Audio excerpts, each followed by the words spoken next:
Hey guys, welcome back to another episode of We Got to Spade and Everyday Life. As you can see, we have a lot of gift. We love that. In today's episode, we are talking about relationships and finding your whole self. Your whole self, y'all. Like literally. Finding your whole self in all types of relationships in your life. What's your name? I'm fine. My name is Nicole. I'm on Instagram. I'm known as Nicole Brown. Wikipedia_. She got knowledge. Hello. Well, And not the fake Kennedy kind that you can go in there and link. well, first of all, but I always say put it in context, right? I know about a lot of trivial things, a lot of miscellaneous things, but I don't know everything. So as long as y'all keep that in mind. I am a relationship educator. I'm a health educator. I am also a comprehensive sex ed educator. And I am a former English teacher, current director of education for a organization that runs a mentoring program. So I'm doing a little bit of everything, but my background in mental health mainly starts around community-based mental health, also the mental health of students and serving them through peer mentorship. Wow. Ooh, love that. That's amazing. You are a godsend. Yes. See, okay. But these students, you like, that is major key. So that was a lot of aspects of life that you hear on. Like, we need you in every stage of life. So you could be like the pediatrician that stays with me after 18 now. You really do, you know, get your caseload to another doctor. Ironically. Yeah. And so how long have you been working in that area? Well, I did hop around. I used to think I wanted to teach elementary school, and I was like, the Rugrats ain't for me.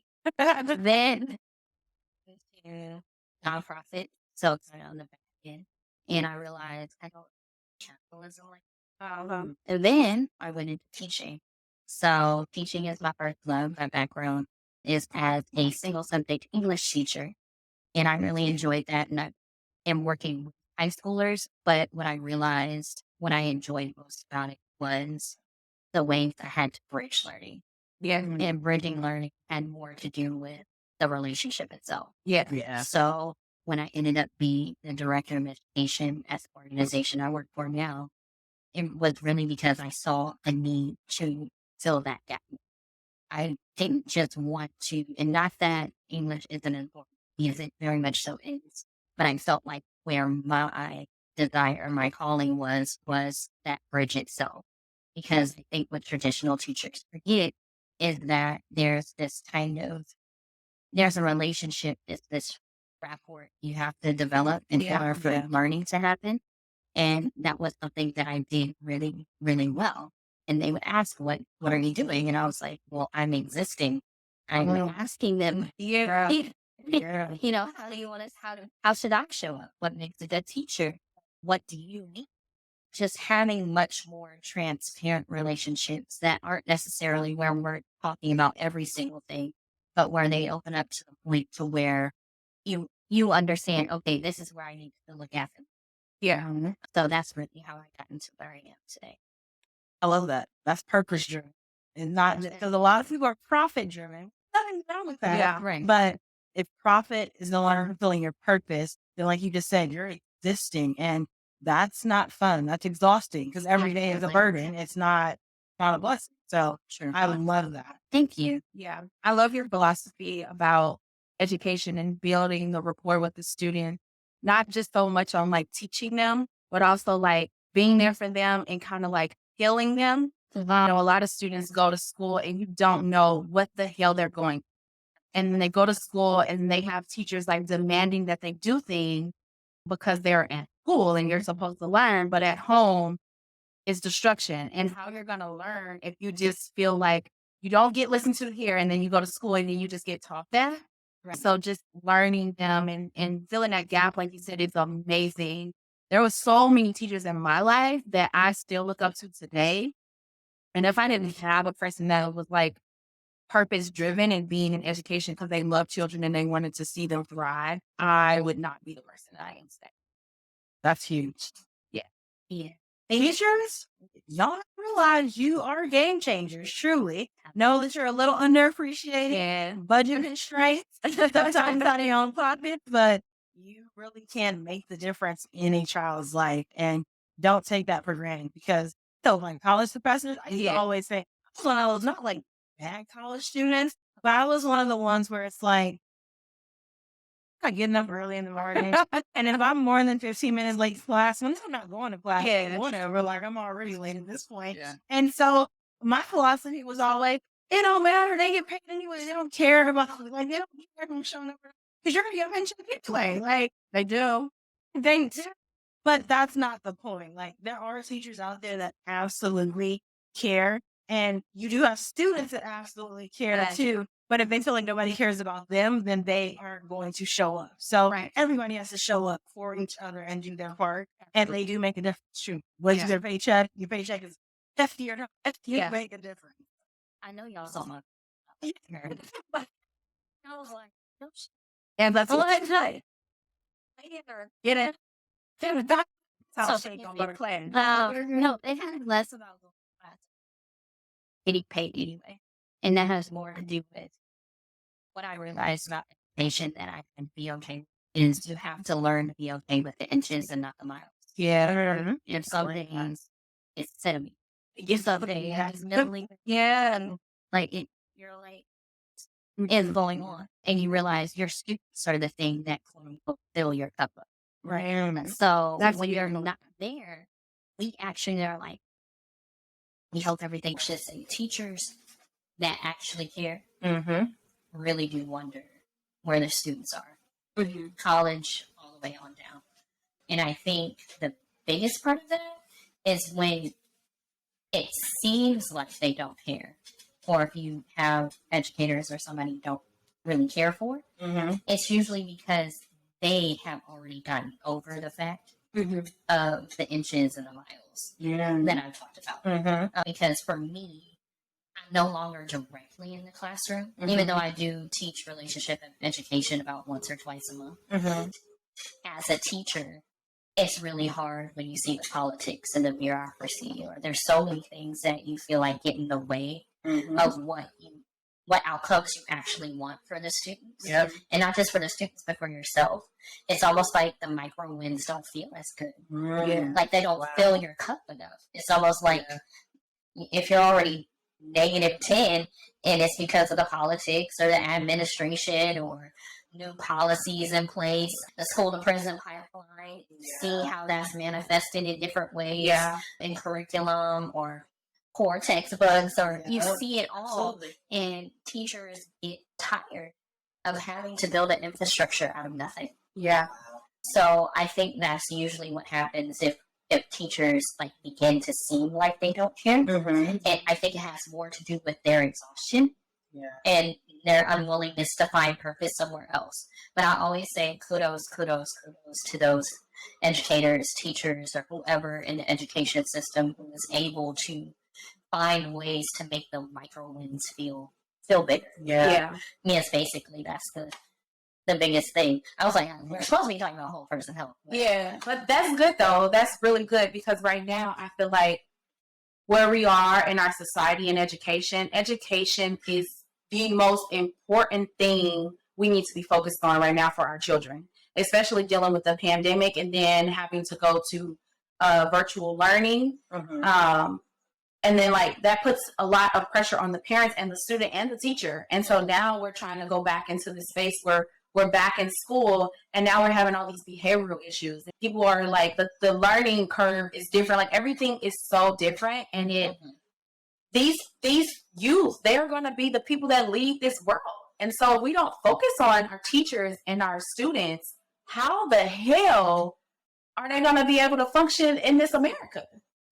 I mean, I'll also say though, we all got struggles functioning in this America. Hell yeah. Like Miss America Yeah. has been what it is for quite some time. Yeah. And all the pandemic did, or we can even say what Trump did, there's a lot of things that exposed Yes. the poor infrastructure that America is still on. Yeah. And even when we focus on education, I'll be honest, the institutions, the education system is designed to do exactly what it's been doing. Yeah. Yep. And it's not designed to create workers. Yeah. And it's not designed to create critical thinkers. Yes. Because to be honest, if we were really able or willing to create critical thinkers, we would be willing to have students challenge educators. Yes. And when I say that, not in a disrespectful way, Right. but to be able to challenge ideas, perspectives. We came from a generation, especially when you're a little melanated. Right. Right. We come from a generation where if you question logic or perspective, even in our own homes, questions were interpreted as disrespect. Yes. And I think America does a good job of faking the funk of, oh, ask all the questions you want. Yes. Let's do all these trainings. Let's act like all these things are a priority. When what they're really, it's just, I wouldn't even say it's a pacifier. It's almost like baby formula. You know, no, I'm just saying, breast milk would probably be better, right? Yeah, right. But I'm going to give you this formula and say you did what we were supposed to do. You got your man-made nutrients. Yeah. And it's man-made nutrients to have an outcome that we want you to have. Yeah. Which is either to go to jail so we can make money off you, or Work for us. Work for us so we can make money off you. Yep. I mean, because we could already go all the way into why. Well, I guess I'm gonna talk about it. Go ahead. Yeah. Please. Why abortion is now an issue. Yeah. Because it really has to do with the declining population. Yep. We do not have enough people 100%. to withstand Yep. the life that the elite or others have become accustomed to. So how do we force those things to happen? Let's take away bodily autonomy. Yeah. So it's a big old bottom line, and it goes into a rabbit hole, which I'm not going to go deep into. That's just basically how I feel about the education system itself. So sometimes it's hard to work within something that you don't agree with. Yeah. Yes. Yes, I go to work every day. I don't agree with that shit. So it's the main reason I'm not in the career that I wanted to go into. Right. There you go. I knew. You feel like an enabler. Yes. Because even though you are filling in the gaps where you want to, you're trying to make it better, you feel like you are part of perpetuating Yes. the problems because you can't do what you want to do. Yeah. You're basically locked in. Yeah. And even when you go in with the heart and the mindset to change, to be the one, to be different, when you are like suffocated by everything else and everybody else that is already wrapped up into this and that is bought into that dream that they sold them, what are you supposed to do? At some point, there's not much else you can do other than leave, or you break and you fall right into it also. So, it's like at that point, what am I sacrificing? Do I sacrifice my own morals and vision and what I have, or do I just, So, absolutely. Yeah. And I think I would also say that's why I love that we're on an entrepreneurial trend. Yeah. Particularly among youth. There's a school called Entrepreneur High School. What? In like Montana. Wow. And it's to create entrepreneurial minded. That is amazing. I love that. And it has more to do with understanding. And I think that's me with education. And I just want to come out and say, I don't want anybody to feel teaching or educating isn't for them. Because there are plenty of wins that you will see. And there are plenty of ways to fill your cup with that avenue. Yeah. So I don't want to discourage anybody from getting into it. Yeah. But I will say you have to find your people. You have to find your school. Yes. You have to find your administration. Yep. Just like I will tell anybody about finding a therapist, you got to audition. You got to audition schools. Yeah. You got to audition therapists. You got to audition your financial advisor. Look. Look, you got to audition everybody. Yeah. And You do. even as an educator, yes, you start looking like, oh, I'm excited on teaching. When you start to feel far more discouraged than you should start questioning where you are. Yeah. Because I promise you, if you are at the right school with the right people, if you are at the right job with the right people, and it's not that I won't feel like working at all. Yeah. But you will feel like things fill your cup more because you can see the Yes. progression. Yes. You can see not just the desire, but the implementation of the things that are necessary to have the outcomes that you want. Absolutely. Yeah, that's true. I work in recruiting and I recruit educators.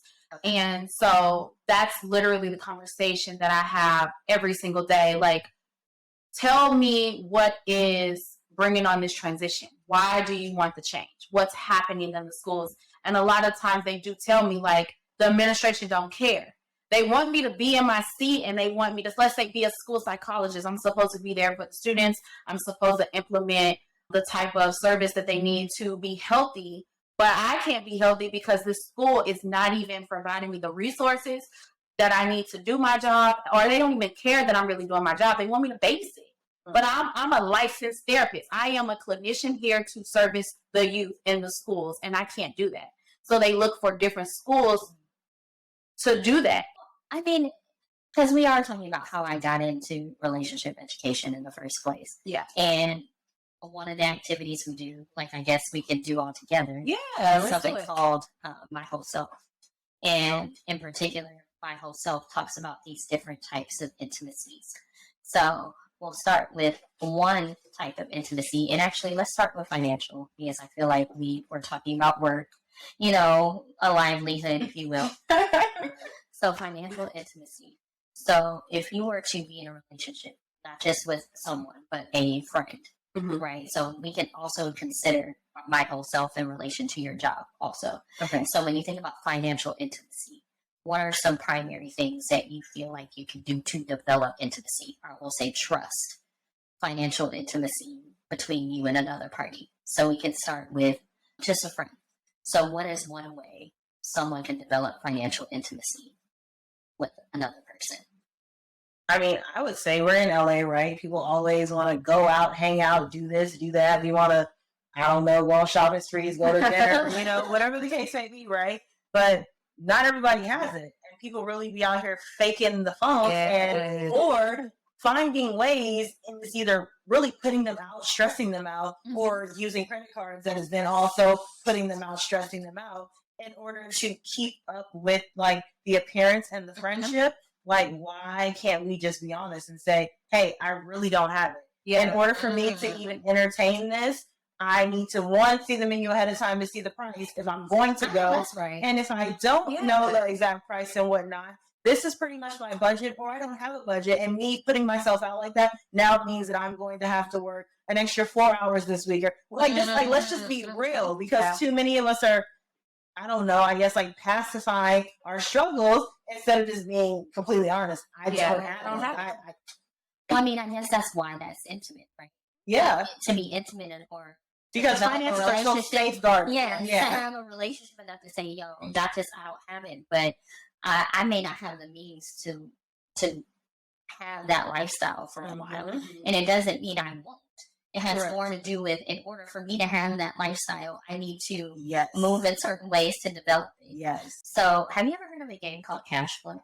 No. I think you will like it. Okay. But Cash Flow is essentially a game. It's a board game.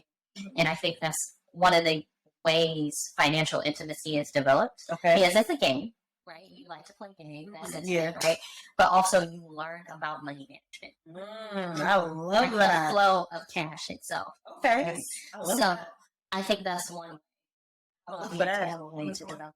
I would say, and this might just be a little far out, but like, you know, we have friends, and some people have more money than others. And some of our friends, we want to help them, you know, because we know that they sometimes be in a financial bind or whatever. And so loaning somebody some money, that's your friend, and then knowing that they're going to pay you back, you know. And Amanda, she had a situation that was similar to this, and I don't know if you mind if I kind of like touch on it. Sorry. But she had a situation where she was friends with somebody for a very, very long time. But she had to step back from that friendship when she realized that this person may be using her, you know, because maybe she seems like she has more to offer or to spare. And so that person didn't want to necessarily pay her back, you know. And it was just kind of like, it just made me think like, wow, like your friends can't take advantage of you when they feel like, oh, you have more. If I say, oh, I can loan you this, you might not have asked for it, but I gave it to you and trusting that you're going to pay me back. Mm-hmm. Not to say I got to call you and remind you to pay me back. It's just like, hey, girl, I got your 20. Bro. And what times is hard? Sometimes you gotta pay that thing in increments. Yeah. Yeah, exactly. It's fine. But like, I've loaned people money a lot. And I don't mind it if I can trust you to pay me my money back. Mm-hmm. Unless I say, this is not a loan. This is a gift. Mm-hmm. Right. That's the magic word. This is a gift. I don't want it back. But even in that statement, you could be a good friend and say, oh, it's 3 months later, and you told me I didn't want it back. You didn't want it back, but I got a little extra. So here you go, friend. Here's a gift to you back, Right. So just having that trust that your friends will pay you back. That's a real one. I actually tell the students that. I always say, if you're going to miss it, don't give it. Yeah, that's good. I like that. Yeah. If you're going to miss it, don't give it. Yeah. And that has more to do with, especially as, children or youth are getting older, they don't understand how important $10 may be. Yeah, right. Exactly. Mm-hmm. But that $10, I remember back in the day, y'all going to look at me like crazy, but we're fine. Tell the truth. Child, there was this time I was so in love with my best friend. And I was like 17. And I just graduated high school. And my aunt and uncle, they were pretty well off. So they gave me some money. My pastor's family, I was really close to them. They gave me some money. And basically, your girl had more money than she ever had in her life. Oh, okay. Right? And so it was like almost $2,000. Okay. Mm-hmm. And my guy best friend at the time asked if he had some. And I ended up giving him more than half. Wow. And child, I ain't seen a penny of that since. Wow. He promised to pay you back too? Or no? I don't even remember. That's how long. I mean, it's been like, I was 17. Just know I'm double that now. Yeah. Like, 17 plus 17 is what I am. Yeah.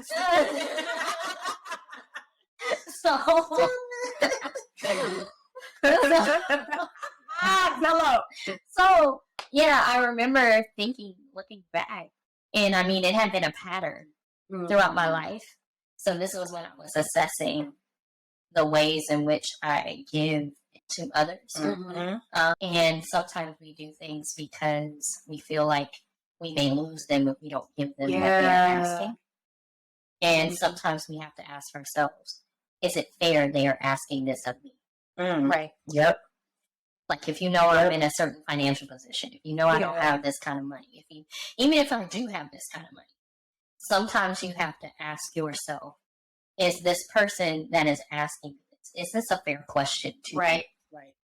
And I think you have to ask yourself that with money. Yes. And I'm not saying that, once a relationship is developed, right? Usually you can do it and it's just no questions asked. I already know I'm going to get it back. Yeah. But there are some times where I realize, as far as that aspect of myself personally, because we're talking about, I guess, my whole self and mental health and intersectionality of it. Yeah.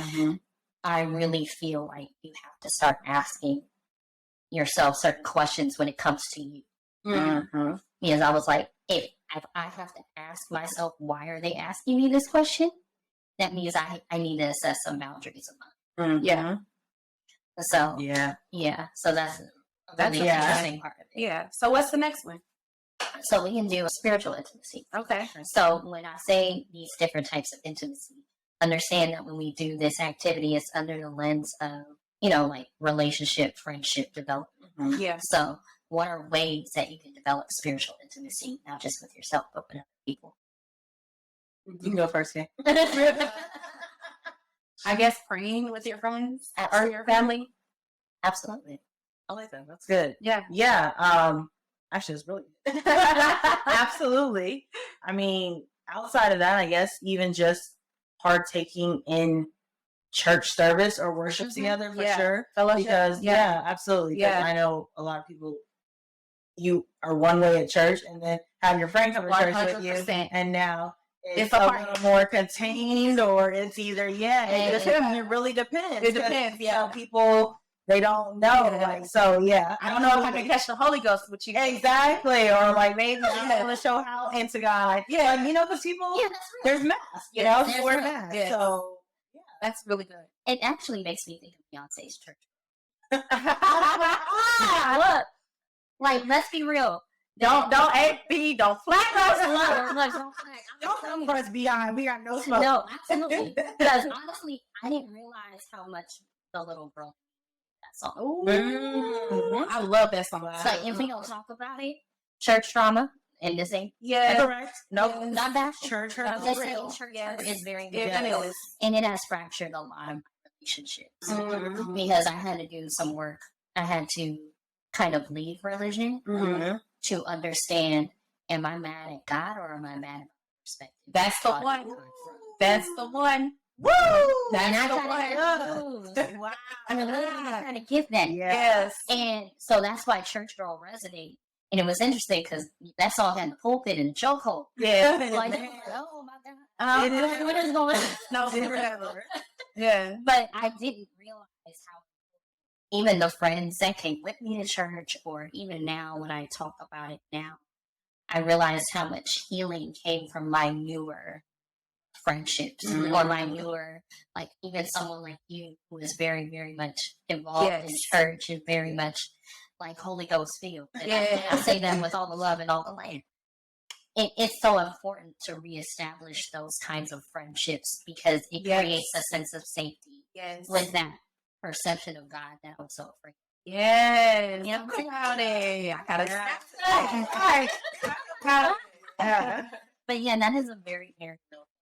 And I will also say for me, my spiritual intimacy does reside in church and some things for sure, but it's also in nature. Yes. Like, I didn't realize. Yes. That's so huge for me. Yes. Well, we had to get there because, you know, to teach us in a school, you can't necessarily say Right. certain things in a certain way. Yep. But Yep. when I understood how much I felt the presence of God, and not just even in this Cali weather. Let's be real.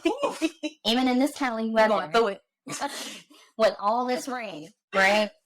It's amazing when you think of the spectrum of just God. Like, especially out here.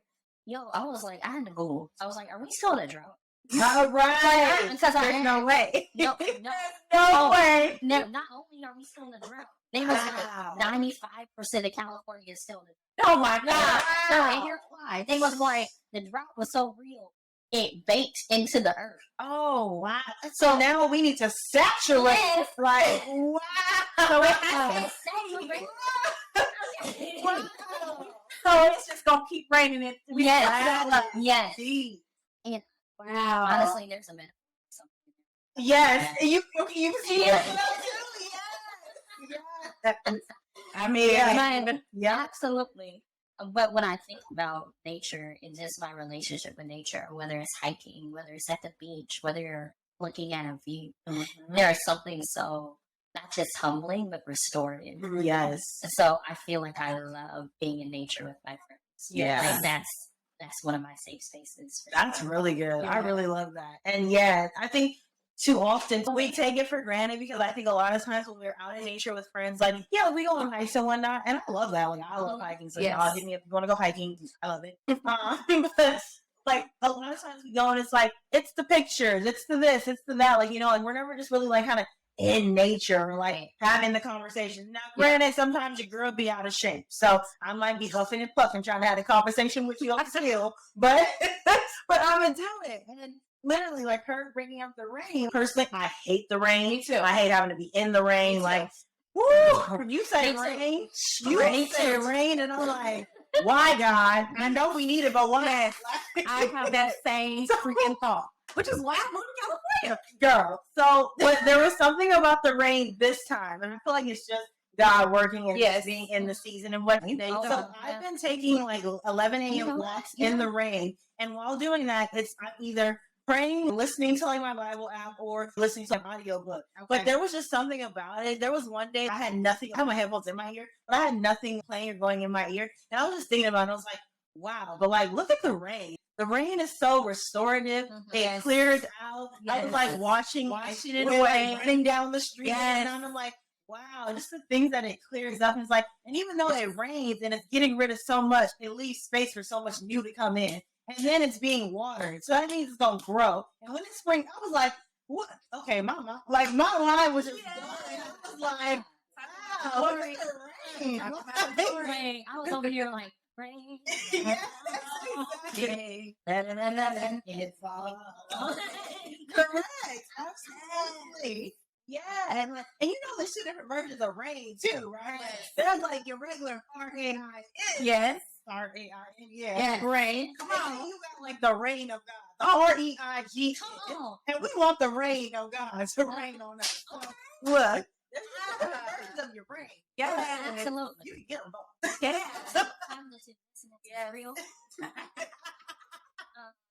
But also, there is a time and a place for it. That's what we call integration. Okay. Look. Integration. I love that word. We break that right on it. Yes. I love how you just broke that down for us, Amanda, because that is so very important. Like, we out here thinking selfish, and it's like, you don't even know the blessings that you just got poured down on you. You got the rain, and get water done. Rain. You know? Rain. Right. And it's everywhere. Yeah. I love that. But real. This year I did something for the fall. I'm not this year. It was New Year's Eve. Mhm. And so my aunt passed away New Year's Eve 2018. And that was a major deal for me and my family, particularly my mom. That was her older sister, and they're 13 years apart. Mm-hmm. So that much of an age difference. Yeah. She was more like a second mom Wow. to her and to me. She was Yeah. more like she was like our matriarch. Yeah. Mhm. And so when she passed, it had always, it was just very significant around New Year's Eve. I knew my mom would be sad. So Yeah. this year, and this ties into spirituality for me. I was like, you're not gonna be sad this year. There you go. We're going to Disneyland. There you go. Yeah. And so the thing is, my aunt used to work for HR and for the software department for Disneyland and Okay. Knott's. Okay. So it was actually for me a way of honoring her. Yeah, exactly. Also, while I knew my mom would enjoy it. Yes. Mhm. And for me, I'm very much ancestrally tied, if you will. For me, I'm very much into honoring those that have passed. So Yeah. for my uncle, I'll go to Top Golf because he liked to Oh, golf. I love it. Or I'll go Yeah. miniature golfing, and I'll go with a friend Mhm. because that's my way of sharing at least my form Right. of spirituality. There you go. Yeah. And for me, it's very safe. Mm-hmm. Like I feel safety in honoring them in different ways, Mhm. especially in ways that also heal my. Yeah. Mhm. No, that's beautiful. So, and we went in the rain. Mhm. Like that's why, and not only was it was pouring rain, and them people was out. Okay, No. and like, bro, them people was out. Yeah. I had water in my shoe. It was so much happening, but it was also so beautiful. The lines were short, bro. There's a cat here. Like the rain felt very. It wasn't as cold. Yeah. We was out here with our umbrellas, and my mom was smiling from ear to ear. Yes. And it was also very healing to go into the new at Disneyland, Mhm. pouring rain, but still finding joy Yeah. and like enjoying our time together. Yeah. And I don't know, the rain felt very transformational, even because the next day it was sunny. Yes. Yeah. It was like it didn't rain at all. Yes. Dry it's like it cleared out. Yeah. Truly. It Yeah. cleared out some stuff. It's funny because I said that like I drove somewhere for New Year's Eve and I was Mhm. like, this is a tsunami. I Yes. was like, Oh, God, it was you perilous. yes. Perilous times. I Yes. was like, God, you are really out here getting us together and Yes. clearing it out for the new year. Like that's I was right. like, there's some things you clearly was like, clear it out in Go. Vienna. It was like, Let it rain. yeah, Clear it out. it was the Let wind. it rain. Like, clear it out. Let's go. Y'all are But for real, right? And the rain said, I'm gonna let you have it. God said, look, some things that gotta go. So that's cool. It really did But come in it from was. late. Next day, gorgeous. Yeah, and I mean, I'm gonna be grateful for it. I'm not gonna be upset that it's raining. I'm gonna just chill out. That means I need to take my time. I need to just stop and reflect and rebuild so things can grow. Like she said, if things are being watered, Yeah. and it's time for them to spring because baby, 2023 is about to go down. Because we was just talking about how the drought was baked into the earth. Let's talk about how some of our trauma is baked in. Therefore, some of that rain needs to saturate. Yes. For some, we permeate. Go. Okay. All right. Let's go. The next one. Yeah. We can go into emotional intimacy. Oh, wow. What are ways to develop emotional intimacy? Mm. And we can do this romantically or platonically. Okay. But what are some ways that we develop those things? I'm gonna let Amanda take that over. So I'm gonna be completely honest. I struggle. Like that's a struggle for me. Because and maybe it was developing early and I didn't realize it, but I will definitely say from 21 when my dad passed, and it was like a matter of you just got to be strong and you got to keep it together and pull it together. From that point on, it created a very different me. And so it's been very hard for me since then to show emotion, to like let people in. And even if like it is emotional, there's something wrong with me, it's like, it's okay, I'm gonna save face for now because I'm good. I'm gonna deal with it privately. So I don't know. Like that one is very hard for me. And I'm just now starting to a little bit more tap into my vulnerability and find strength in my vulnerability and like telling my story. But the emotional side is really hard for me. So I really don't know. Like, what does open that up? I'll be fair. I feel like you sharing that on its own is its own form of emotional intimacy. Because it is vulnerability. You know where it came from, you know why you move in certain ways, and you also know that vulnerability is needed. Yeah. And I think what's interesting about emotional intimacy is what people, I think being vulnerable is a strength. I agree. But I'll also say there are times in which people will weaponize your vulnerability against you. Yes. And there are other times where if you are, I guess, intelligent enough or cerebral enough, there are other times where you may weaponize your vulnerability. And when I say that, that is when I know if I say this, I can get out of whatever behavior I do. Yes. Yeah, there we go. And so I think that's what's interesting about emotional intimacy is knowing how to move with it, especially with something like vulnerability. And understand where are your safe spaces for that. And there are people, like for me, there was one point I was working on a blog and I completely stopped. And people were like, what happened? And for me, this blog was about like my trauma and my recovery, going through that. And for me, I was just not interested in pimping out my trauma. There you go. Look, Like that in itself. That was mine. And it doesn't mean that for people who choose to do that or say, you know, I'm displaying this so others can get their healing. I think it has everything to do with intent. It has everything to do with how you feel about like your relationship. And for me, because I feel how I feel about capitalism, that's why I feel how I feel about putting my trauma on display. There you go. And so emotional intimacy is interesting. So if you are a friend or a part of my life, I may share that part of my life with you. But it's also for that relationship itself. And in romantic relationships, it's interesting because somebody may be like, oh, this may be. Not knowing that I'm responsible for my like I am my home. And you are supposed to feel like a different version of home outside. You know, like you just make my home feel a little cozy. But I understand this is going to be home whether you hear it. Right? But with that in mind, that's just really what I've learned about emotional intimacy is like what ways do I want to be vulnerable? What ways are safe for me to feel vulnerable? And also, even when we talk about things like emotional intimacy, I think, and I guess this is going maybe in a different direction or not, like sometimes we conflate our ideologies and our emotions as one. And some things, ethically speaking, like actually they do go. There's some things that are non-negotiable. I think sometimes there are so many things that are integrated into who we are. We don't even realize we are being emotionally intimate with other people. Yeah. And that's where like boundaries and other things come in. So I think vulnerability, even in the moment that you did it, is a form of emotional intimacy. Especially So that's because what you you talk did. about it a lot. Yeah. Now you're able to talk, like Yes. you talk about it a lot. You've been talking about it a lot on the show, and so like you've been very vulnerable. And I do agree with that statement too that Nikki said.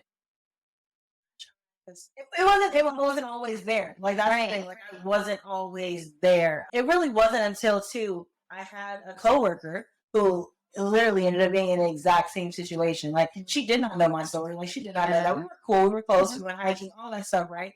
But she didn't know my story in that aspect of things, right? And then it came a point where I just knew she was struggling at work. She was having the hardest time all the time. And I knew certain situations, but I pulled her in the back one day and was like, "Are you okay?" She's like, "No." It's just like my dad's like really sick and like like I think he's dying and we're trying to figure things out and whatnot. And I was like, okay, like I understand that. Like I've been there before and like I was able to like share my story and like lo and behold, craziest thing, it's like exact same thing. Her dad had colon cancer. Like he didn't tell her right away. So like it had gotten further and like she didn't know how much longer she had. So then she was able to like open up more and be like, okay, well like how long was your dad alive? How long did he make it after he was diagnosed? And like all of those things. And then crazy enough too, her dad ended up passing away on the exact same day as my dad. Oh, he my did pass away. And I was like, what? Like the craziest thing. But obviously like if I just wasn't a person of like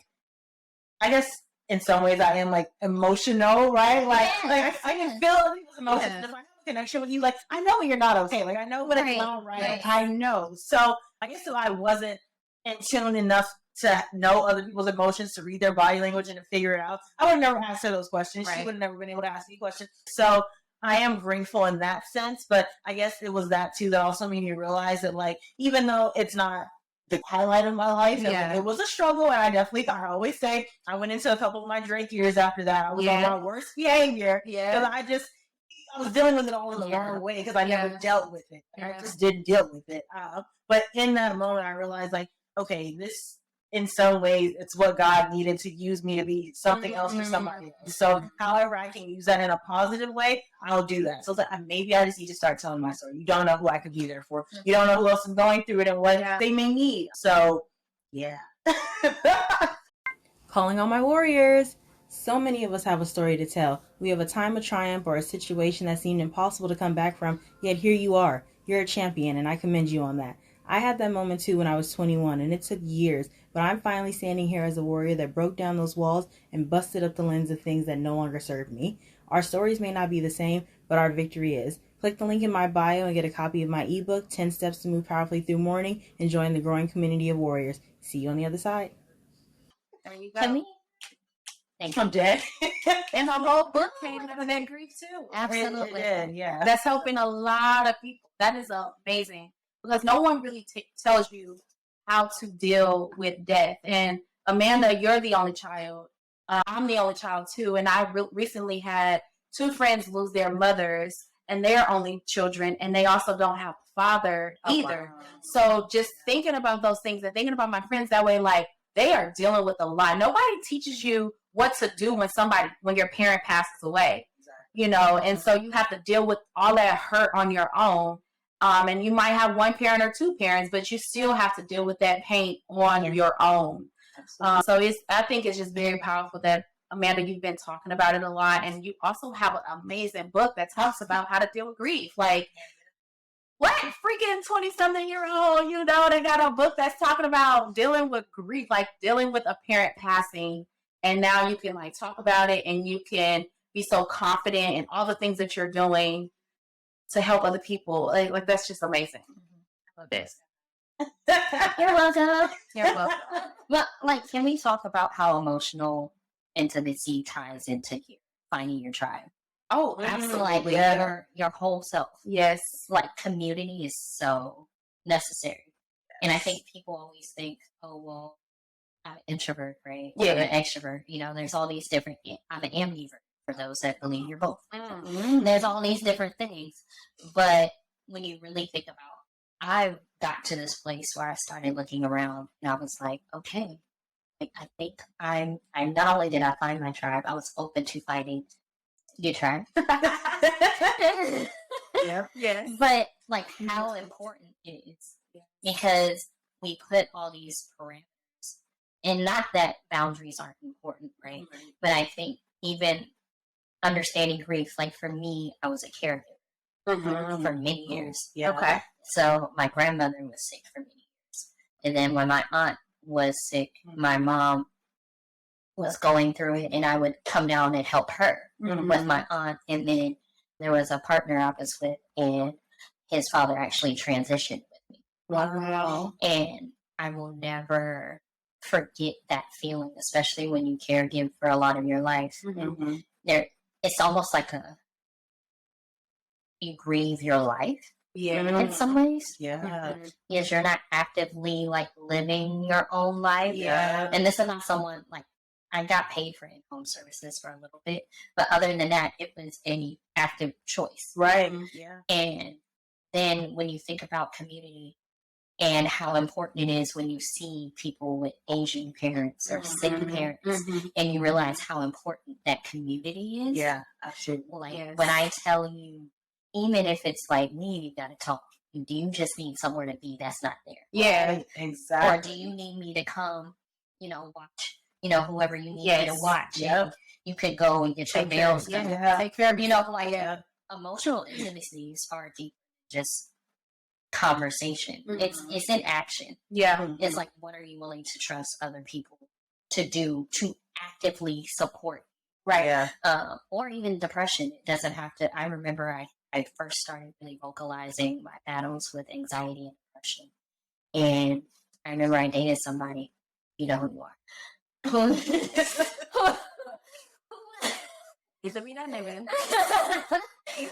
said, "Oh, you don't need antidepressants. I'm your Prozac." And so I'll never forget that, because when you got the butterflies in your stomach, you're like, what, baby, you sure can. Right. You like, yes. I will cast these antidepressants to the wind. Yeah. And honestly, even in a spiritual way, I think people don't realize that something chemically happening to your brain. Like, there are some ways that I think depression and anxiety has shaped me to be almost like a testimony, for lack of a better word. So there are some things that God will allow to just exist. Yeah. And there are moments of peace, but life is really all about management. Yeah. Like understanding that sometimes my anxiety and depression may be better or easier than others. Yep. But for me, my emotional intimacy became expressing that with my friends and saying, like, I would be perfectly fine looking like how I am now. And there was one day my friend was like, "Oh, what's she doing?" And I was like, "Having an anxiety attack." Just kidding. And they was like, Yeah. "But you look fine." Yeah. Right. And you understand how, certain things don't look a certain way. Exactly. And I had got to this point where I was like, Nicole, you have to let your community support you, so that, because what would happen was I would do certain things and it would be to my detriment, and then my community would have to pick up a lot more. There you go. Wow. And then I was like, oh, and do I have so much faith in my community that I will work myself to my detriment because I know they're there? That's not fair either. Yeah. Exactly. Yeah. Like, I have to be accountable for myself enough to say, you know what, this is what I'm struggling with right now. Allow your community to be the right thing, as opposed to, Yeah. Yeah. So that's my work with emotional intimacy. That's deep. I would say for me, just recently, maybe a few years, I've been more of a crier, especially in more intimate relationships, not really so much platonic, because my friends, like, they're my family. So they know a little bit more about me, and I feel more comfortable with crying. But just now realizing, like, there was a whole lot of time that I really didn't cry. And I have a partner who I feel safe with, and I feel confident with telling my feelings, however they come out, But when we first made that connection, and I figured it was real, I would cry so much, and I was just like, why am I crying? Like, I'm not a simp. Like, what am I crying for? Like, and I just remember being a child, and my family would always like say something to me when I would cry. And not even it like I'm crying because I'm like sad or I'm hurt or I'm in pain. It was like anger a lot of the time. So I would cry. And so my grandmother used to always just tell me like, pick up your feelings and put them in your pocket because nobody cares about that. And it stuck with me. That's like, OG. That's OG. That's old school. Yeah, it's old school. And it made sense in certain situations. You know, you cry in certain situations, people might take that as a weakness, but a lot of the times it's just like you're trying to keep those emotions so far down that like your body can't handle it. So you just cry. And some people do that. And it's okay if you do that, friend. That's me, so don't feel alone because I'm still me to this day. Don't feel like you are like weak or you can't handle something. That's just your body telling you that like you need to address whatever that is, you know, and that's just your body's way of getting it out. And so I would just cry all the time with her. And she was so like open to me crying and like wanting to talk to me about what my emotions were and why I was crying. But for the longest, I couldn't even speak because I was just like crying like for minutes at a time. And it would happen so much. Now it's not so bad. I don't cry as much, but I'm okay with crying now. I'm okay with crying as a form of emotional intimacy. I feel strong now. Like I don't feel weak anymore. It's like, yes, I'm crying. So what? What you gonna do about it? You know? Cry. Right. We cry together. Yeah. There's a song for it. Yeah, there is. I'm a jukebox. I got a song This is why she's a part of my tribe. Yeah, she gets it. She gets it. Honestly, you know that I was actually talking to somebody about Twitch. It was a very unfortunate circumstance, and I know I mentioned that previous partner that said what they said about Zach, but I really no, and it was meant to be funny. But what I realized, I really realized how much my mental health was impacted, not just from not crying, but just not being able to express it. And I think that's why I originally was going to do the blog. That was almost when I got to the realization of certain things. I'm like, the world must know. I'm going to tell everybody. And I was just like, wait a minute. I'm understanding that sometimes things that are significant, like anxiety, even things like I struggled with, like suicidal ideation, they weren't necessarily things. I won't say that they couldn't be prayed away because I don't think that's necessarily true. Yes, I think for me, there are certain prayers that kept me covered to get me through the moment. There you go. So for me, grandmother. Girl, okay. My Nana definitely said, I really believe my Nana's prayers have kept me. Yeah. And it would be when I would have moments like that, driving. It would be like very dark thoughts. And I would be like, Nicole, just get through this moment. Yes, for me, it's just a moment. Yeah. And sometimes those moments would be days. But for the most part, it's just like, Nicole, get through them. And then I realized I was like, okay, you need other supports. Go to therapy. Yes. And so change your antidepressant if you think that will help. And it had more to do with being okay, but understanding that I would take antidepressants, and I do, and it was okay that I was the only one out of my friends doing it. Exactly. And I think for me, there was a safety in my friends because there's always a narrative of taking that stuff makes it worse. Just go to such and such and go to. And I'm pretty holistic myself, but I'm more of a fan of integrative medicine now, which is Western medicine is going to make sure you survive to make sure it works. Yes. And produce the results. Yeah. Right. And there are other things that you can do to support that. And for me, integrative is I'm going to take my antidepressants and I'm going to be in nature. Yes. I'm going to take my antidepressants and I'm going to pray. Yeah. Like none of these things are as absolute as we make them out to be. Yes. And I realized for me, emotional intimacy was starting to cry.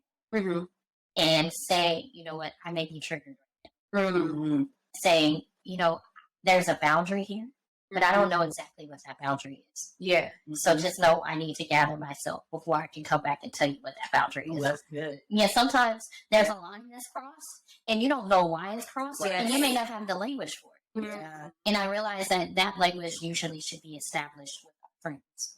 That's why they become our community. Yeah. Because I could tell you, hey, this is a boundary for me, and I don't have to worry about me not being my friend. There you go. Hey y'all, I'm Kay, I'm Amanda, and we're your hosts of We Got Ish to Say and Everyday Vibe, podcast. We just wanted to drop in and say, don't forget to join our community. and Everyday Vibe, In this community, you have access to so much more. Do it. Do it now. Do it. Do it. Do it. Do it. Do it now. Yeah. Wow. Because, Way too many people are afraid to say that, yeah. don't know how to say that, are more afraid of losing the people. And I've honestly realized that I'm not for everybody, and that's fine. Like, that's not to just be like, I don't repel the world. Yeah. But I've also realized that I'm not for everybody. And so in that, there are certain times where I have to realize sometimes people, they serve a reason or a season, or literally I am holding on to something that God is trying to pull me away from. So if I am doing this much work, like you said, almost to my detriment, Yeah. and I am at this point now disrespecting my own boundaries, Right. that, and I'll say too, to speak on boundaries, for a very long time, even to this point, I'm still trying to understand boundaries, Yeah. because Yeah. I don't think I think subconsciously maybe I've had them, and there's certain things that I've very much like stuck to and whatnot, and like other people will see that and they'll be like, well, that right there, that's a boundary. Yeah. But to me, it's never been a boundary. It's just Right. who That's who you are. Yeah. And so not knowing the bridge between the two kind of like kept me in situations for sure that I probably Yes. should have been out of, kept me in relationships, friendships, whatever, because it's like, no, I'm just trying to hold on and like, I'll fix it. I'll sacrifice. I'll put myself out. It's And- not a big deal. yeah, exactly. But then No. overall, it really is. So Yeah. Yep. Yeah, I was off the same month, Steve. I didn't know what a boundary was for years. I just figured out, well, not just, I really like 6 years ago, that I can turn on the heater in my car. Like, I knew my car could do both, but we also know we don't let the heat out. Yeah. Okay. Right. Don't Yeah. let it out. That was like great. And great. Yeah. So I was like, wait a minute.